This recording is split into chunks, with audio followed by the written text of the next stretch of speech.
everyone, my name is Ernestine Siu and welcome to American Made. This is the story of how an immigrant spirit gets passed from generation to generation. We are here at Harborview Restaurant and Bar in the hustling and bustling Embarcadero district in San Francisco. Let's go. So I'm seated here with Karen Liu. She is the co-founder and director of marketing and special events here at Harborview. And we're also here with Frank. So Frank, what are you making for us today? We're going to make our lychee martini today. Yum. Okay, let's see it.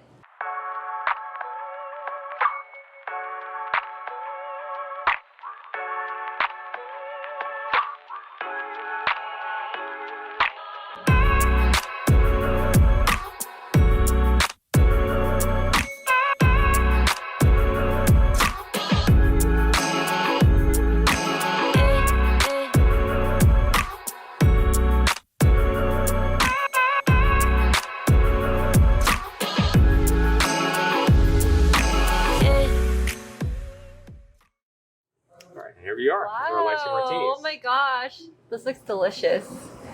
So can you tell us a little bit about these drinks? Yes, this is our lychee martini that I stumbled upon actually probably about 15 years ago. And Wow. I made this previously for one of my favorite people, Anthony Bourdain. Wow, He he's visited a us. legend. Yeah, he's a legend. He visited us back in 2009 Okay, I see. at our old restaurant and made this for him. He absolutely loved it. Wow, that's amazing. I feel so honored. Cheers. Cheers. So Karen, why don't you introduce yourself? So my name is Karen Liu, and I'm the Director of Marketing and Special Events here at Harborview. And our family, my dad and I and Frank, started this business along with a few investors a few years ago. Cool. Yeah. When did Harborview start?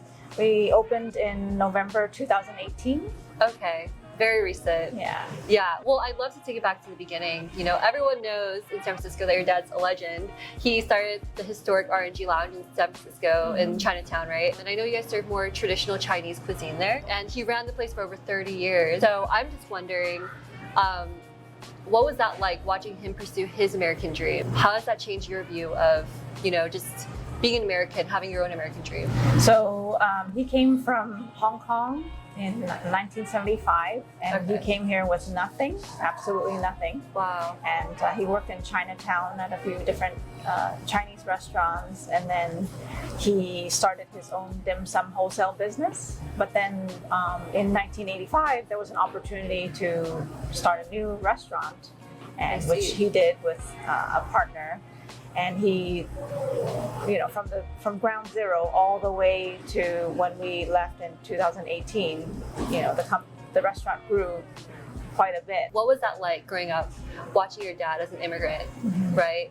Can you walk me through that? Like, what did your days look like? And how did that change your view of what you wanted to do eventually? Well, you know, actually growing up, seeing my dad so passionate about the business, I did, when I was younger, think, oh, when I grow up, I want to run a restaurant too. Oh, wow. However, my dad told us when we were younger, you know, I put you through college so that you don't have to struggle like us. Like, you know, my mom and my dad had to struggle to survive because they didn't have education. You know, he was hoping that with education that we can just do whatever we want. But then it's funny that it's come full circle. Yeah. We're now here Right. at Harborview, and it's because of the passion that I also have in you know, the food business. Yeah. And I know that you mentioned that Harborview would be your dad's one last gig. Can you explain that a little bit? So, you know, when he, you know, started working in the kitchen, working in his dim sum wholesale business, and then R&G, and then, you know, now Harborview, or this opportunity came up with Harborview. He could, at that time, a few years ago, he's already retirement age, and he could have just retired and stayed home, but he saw this great opportunity to just bring Cantonese cuisine to the Bay Area to the next level, you know, because there's so many banquet halls in Chinatown that have closed over the years, and it would be such a tragedy to see another one go down. So he thought, he thinks that he can do something with it, but at the same time, the restaurant space is so massive that there's no way that he could have done it on his own. So that's how we came in to support that dream. Oh, I and love that. it kind of now turned into our dream too. Oh my gosh, that's so cool. It's like almost passing the torch, right? Yes. And now you guys are the ones who run Harborview. Right. So I know that you guys opened in 2018, and that's right before the pandemic hit, right? So what was that like experiencing the pandemic in your early days of the restaurant? Right. So we were just getting started. We were just maybe a little bit over a year old before the pandemic hit. And it took a lot of hard work in the first year to start from nothing to when the pandemic hit. A lot of people think that, you can use your previous restaurant to build you up, but we completely started a brand new business, Harborview, and nobody knows who Harborview is. Right. It took a lot of time to tell our story, to share with people, and then we were finally doing well, and then all of a sudden, pandemic hit, and it kind of wiped out all the hard work in that past year, and it was very hard to see, everything just crumble almost. The bank account was dwindling, and our employees, we had to let them go or go on furlough. But it's been a very humbling experience, and we appreciate everybody around us, all the support that we've received from customers and even the landlord and our staff. Yeah. Thank you so much, Karen. It's been a pleasure chatting with you and learning more about the background of Harborview. Thank you so much for coming. Yeah, and I'm super excited. We have a whole meal coming up, and we have our next guest that's about to join us. And in Cantonese, when we're about to eat, we say "Sik fan." So, "Sik fan la." We're joined now by Maggie Chu. She is the co-founder and COO of Asian Hustle Network. Maggie, can you tell us a little bit about yourself? Yes, thank you so much, Ernestina. I'm so glad to be here. I'm Maggie, and I'm the co-founder and COO of Asian Hustle Network, which is an online community aimed to uplift and connect Asian entrepreneurs and professionals around the world. And over the last year and a half, we've garnered to over 100,000 members in the community. Wow, that's insane, because I know you guys started pretty recently, right? Only like a year or like 2 years ago. Correct. Yeah, that's amazing. Well, congrats. Thank you. Yeah, and I'm so happy to be part of the community as well. That's actually how Karen and I met. So yeah, and speaking of, Karen brought along this amazing setup. Karen, can you walk us through some of these dishes? Yeah, first we have this dish. It's called steak cubes and scallops in XO sauce. So XO sauce is something that we created and started jarring during the pandemic. But this is our version of a surf and turf. Oh, I love that. And then we have what we kind of incorporated a traditional Chinese dish, a Peking duck, but gave it a modern twist. And we added some black truffle, and we created this called black truffle Peking duck sliders. It's very popular right now. Another dish, this is in Cantonese, it's Kam Ngan Dan Long So Choi. It's actually, it came about by accident because one of our normal seasonal vegetables that we sell a lot of, pea sprouts with garlic. During a certain time a few months ago, the vegetables were just not very good, so we came up with this dish, and it's right now very popular. And then our dim sum chef in-house, he has created a lot of new items, and this it's like a carrot, we call it a carrot rice dumpling. I love that. Yeah, and I've never seen this before. Yeah, it's made to look like a real carrot, and inside it's filled with purple yam. Wow. Yeah, so it's yum. It's like a dessert. And then we also have, so normally we have a baked barbecue pork bun, but the chef came up with a new version during the pandemic filled with coffee lava. So there's a lot of egg yolk lava buns out there, but we created one filled with coffee. Yeah. I see. That's amazing. I love how innovative your menu is. And I love how it turns more traditional dishes into, more modern dishes. Let's try this carrot purple yam. Yes. Here you go, Oh, Karen. thank you. I'm Thank you. so excited Should for this one. Thank you. Of course. Yeah, well, this is the most Instagram worthy Yeah. thing that we've come up with. I love so the little leaf. Yeah. Try it.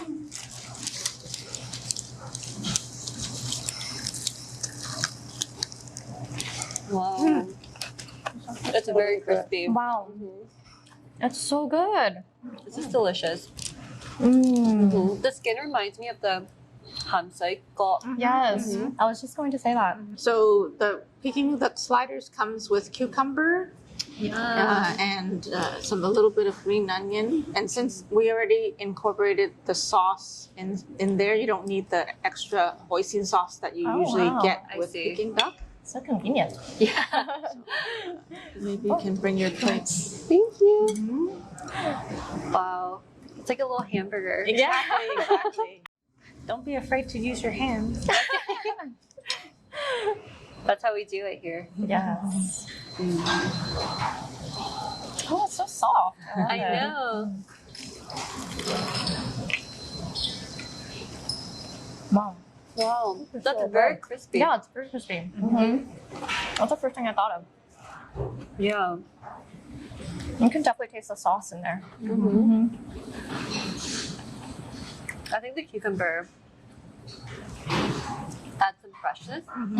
Yeah. Balances it out. Totally. I Yeah. love that you have everything just laid out already, because the other ones that I see, they have like a tray of the sauce, Right. and Yeah. then you always run out of buns or you always run out of sauce, but you have everything already laid out perfectly. It's equally portioned. Yeah, already. exactly. To balance out the meat, Chinese people love vegetables, so let's Yes. have some vegetables. Oh my gosh. This is called Yum. long shou choi. The literal translation is dragon beard vegetable. Oh, See, I I don't think I've had this. Yeah, I believe they're the leaves of a melon or gourd. oh, Really? Yeah, okay. and we have 3 different kinds of egg. We have salted egg yolk, Wow. preserved egg, and Wow. egg white with a little bit of broth. I think this one is like the most physically appealing one because it's so colorful. Yeah, it's so unique. I've never Yeah. seen something like this.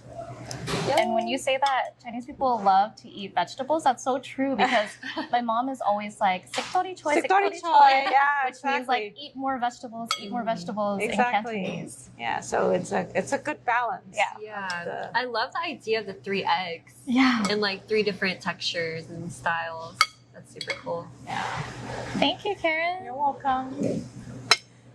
So how did you guys come up with this dish?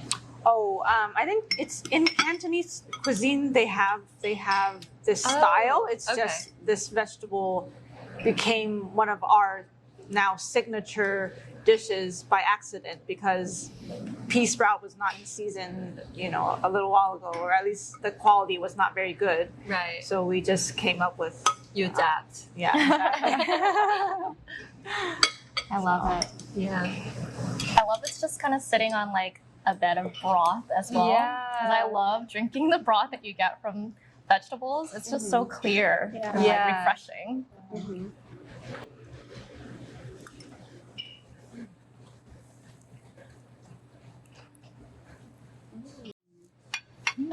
The flavor is amazing. Yeah. Yeah. Actually, that vegetable has like a very distinct flavor. Yeah, I think the vegetable also absorbed a lot of the broth already, so it's very Yeah. flavorful. Yeah. The salted egg yolk is really good too. It reminds me of the dong. And then there's like the salted egg yolk in the middle. Oh, I know what you're talking about. Yes. Super good. I love that the choy is like super easy to bite into too. Because Yes. when you have choy that's really low, like old, and it's really hard to bite into, Yeah. that just ruins the whole dish. But Yeah. this is really easy to bite into. Are you guys ready for dessert? Yeah. Yes, I'm let's so have excited. it. So this is our baked coffee lava bun Wow. with a crunchy sugar crust. It's topped with sugar and butter, so you can't go Oh wrong my with that. gosh. Sounds like heaven. Yeah. Thank you. I've been waiting for this one. I've never heard of a coffee lava Me bun. either. Yeah. Yeah. And it was birthed out of, actually, I don't want to say boredom, but but during the pandemic, we were trying to come up with new ideas, and so, we changed it up because we normally have a barbecue pork version, Yeah. and then we came up with the dessert version. I see. Wow. Yeah. Yeah. My job is so fun because I get to do Taste all test. the taste tests before it's released. That's the dream. Oh my gosh. I love that. Okay. Cheers. Cheers. You actually want to cheers?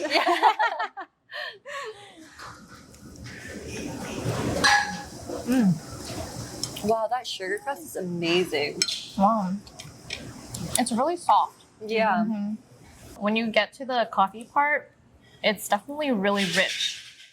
After eating vegetables, maybe we should have some fried rice too. Let's do it. I've tried your XO sauce alone and it's so good. And I love that you put in little shrimps in there as well. Right. And we actually get the dried shrimp from a fellow Asian Hustle Network Really? member. Yeah. Wow, that's so Wow, that's amazing. amazing. That's Yeah. so awesome. Maggie's connecting everyone. Yeah, definitely. Yeah, lots of amazing Asian entrepreneurs of Yeah. all different industries. I think this is one of my favorite fried rices because Yeah. it's very fragrant. Right. Yeah, and a lot of times when people order, no vegetable fried rice or, a different type of fried rice, I always try to get them to try this one. I love that you don't have to add a lot of things to it because I noticed that there's other fried rice that they add a bunch of different ingredients. But this one is just so simple, but it's still very tasteful and it's very fragrant. I just had a taste of the XO sauce.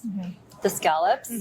It's delicious. So it's been really fun, and thanks for having me Thank you. today. Yeah. But I gotta get back to work. Thank you so much Okay. for having us. So yeah, enjoy. Thank Thank you. So Maggie, can you tell me a little bit about your own background outside of AHN, how you grew up and all of that? Yeah, of course. So I grew up in San Francisco, California. That was where I was born and raised. But my parents are originally from Hong Kong, and they met each other when they had both moved from Hong Kong to the Bay Area. They met in Oakland, California. Wow. And yeah, That's where you live. Yeah, exactly. That's where I live. And they moved in 1970s. So they pretty much gave up everything they had back at home in Hong Kong to provide a better life for me and my two sisters, my two older sisters. And yeah, they don't come from an entrepreneurial background, so it's very different. Just telling them that now I'm an entrepreneur. Yeah. And so none of my family members are entrepreneurs. So Wow. it's been such a journey, just telling them that I quit my job to do Asian Hustle Network full time. But they know what I'm trying to do, and they know that I'm trying to make a really good impact towards the Asian community. Yeah.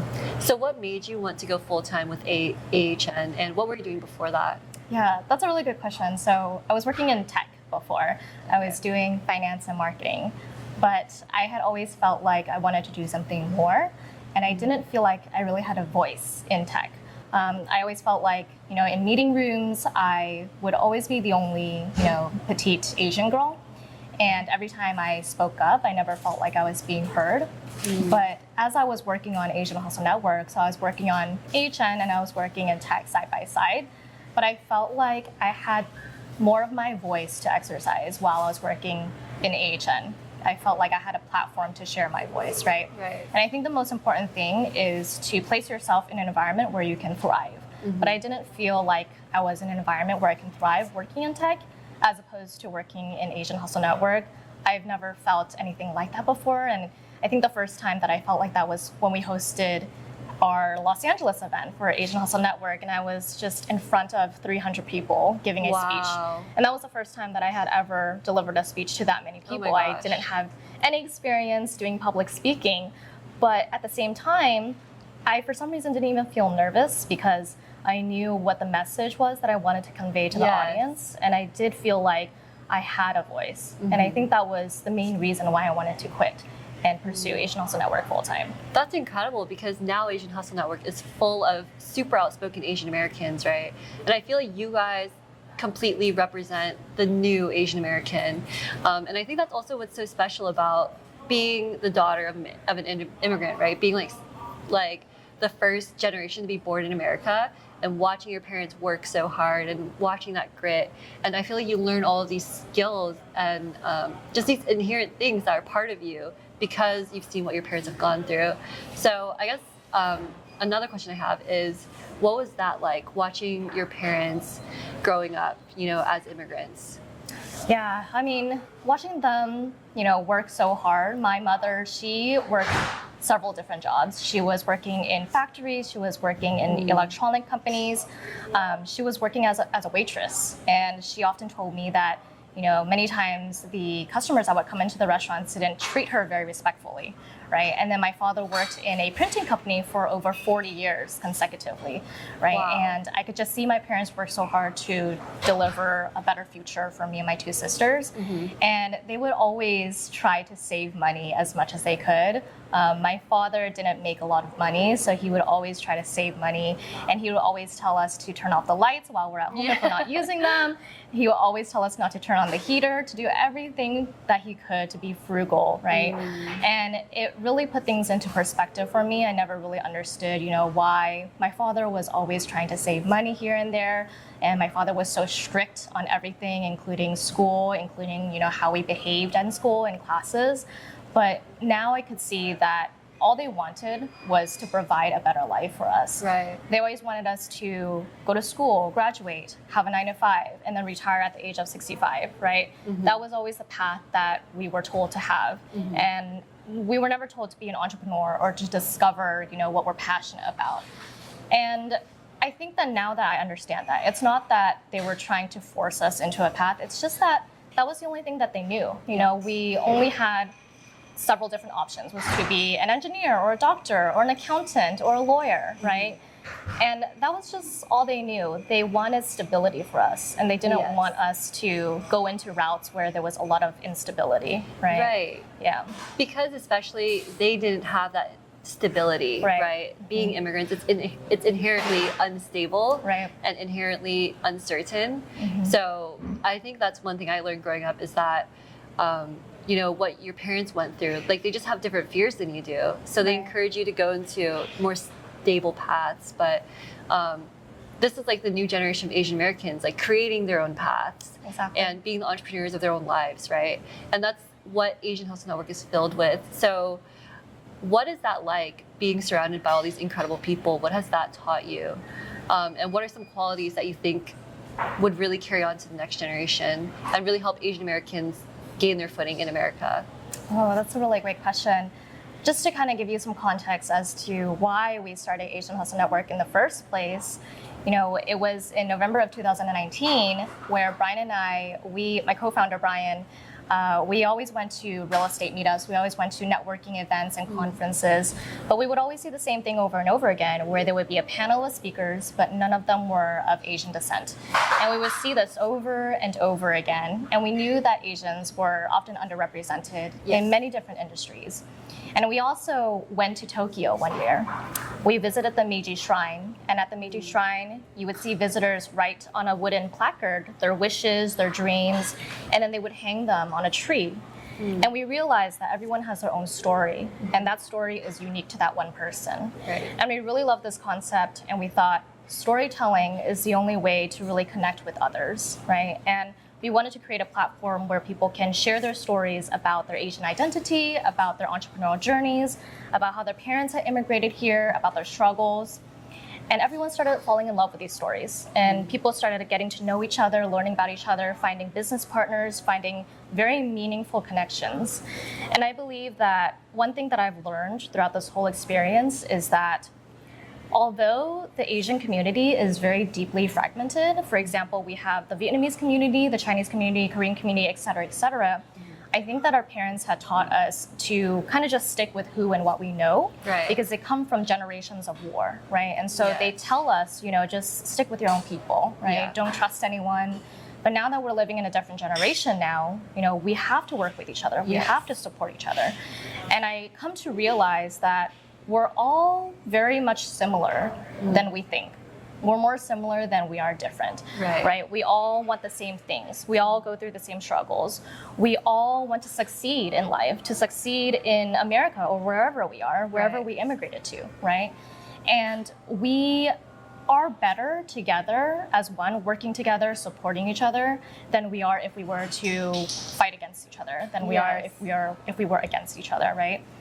And I think that some of the things that the new generation can take away is that to use your voice. I think that it's very important for us to use our voice in this generation, because the Asian community, I think we're stereotyped to be very weak, docile, silent. And now I don't think that we are being silent, but it's just that people weren't listening to us before. And now that's why it's so important to use our voices, to amplify our voices, right? Another thing is that I think it's very important for us to learn more about our Asian American history. One of our goals for our Asian Hustle Network Foundation, our nonprofit, is to support Asian American studies in classrooms. I love that. And looking back personally, I have never been taught a lot about our own Asian American history. For example, the Chinese Exclusion Act. I wasn't taught that in schools. And it makes me think and wonder, why wasn't I taught that? And it really forces us to look deeper into our cultural heritage, much like what this pandemic has done to the Asian community. I think it's really pushed us to look deeper into who we are, what our culture is, and learn more about ourselves and how we can progress forward. I think the topic of representation, it's being talked about more, but not in its full entirety, right? Like, I love what you said about basically diversity within the diversity. Asian Americans are within ourselves a very diverse group, and I think we do have that issue where sometimes we don't really get along, or we're taught, be careful because of what our parents went through, but we are stronger together, right? And I think like Asian Hustle Network does just that. You guys bring all the Asian Americans together, and we're able to form collaborations and create new things because of the people we've met. And I also love how you guys, it's one of your big goals with your new foundation to incorporate more Asian studies into schools, because we need representation in education too, and in what our younger generations learn, right? And that's what will really carry on and create change for the future. So exactly. I definitely agree with you. I think that what we've seen throughout this pandemic, obviously the Asian community has experienced a lot of racism and xenophobia, but even if we were to educate others about what Asian American history is and educate ourselves about what Asian American history is, I think that everyone will know more about the struggles, our experiences that we went through. And in that way, people will be more compassionate about, who we are and understanding about what we've gone through. I totally agree. And that's why representation is so important. Exactly. So what else are you working on right now? So we're working on an Asian Hustle Network book. It's called Uplifted. And it's featuring 20 Asian entrepreneurs in the Asian Hustle Network community. And it talks about their journeys, in their entrepreneurial journeys, about business, about very empathetic stories, about finding their Asian identity. And we're very excited to be releasing this on our Kickstarter. And I think it's very important for us to be telling these stories because, as you know, Asian Hustle Network started from a Facebook group. And everyone has been sharing their stories in the Facebook community. But as you know, when a story on Facebook goes to 2 months old, that story just disappears. So we really wanted to put something in writing and comprehend it in a way where someone can have it in front of them and read it forever. Thank you so much for joining us, Maggie. It's been an absolute pleasure chatting with you. And I just wanted to add, I think what you and Brian have built has left just the most incredible impact on the Asian American community. I'm sure so many passion projects were born out of just you guys bringing us together. So this is a huge thank you from the Asian American community. Of course, and I'm really hoping Asian Hustle Network will be an inspiration for the new generation. Definitely. Cheers to that. Cheers. To the new generation and following our American dream.